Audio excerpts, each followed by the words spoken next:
बाजूंनी अनेक परकीय आपल्यावर आक्रमण करत आहेत. आपल्या जनतेला, आपल्या रयतेला गुलामगिरीच्या बंधनात जखडून ठेवत आहेत. आपल्या लोकांचे, आपल्या रयतेचे होणारे हाल बघून बेचैन झाले आम्ही.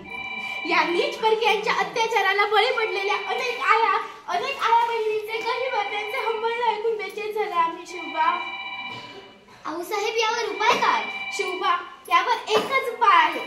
स्वराज्य, हिंदवी स्वराज्य. आपल्या भूमीत आपला अंमल हवा. लोकरक्षणासाठी, लोककल्याणासाठी, लोकहितासाठी एकच मार्ग आहे. स्वराज्य, आपले राज्य, हिंदवी स्वराज्य. आऊसाहेब, आपली इच्छा तीच श्रींची इच्छा. आम्ही आपणास वचन देतो, आपली ही इच्छा आम्ही पूर्ण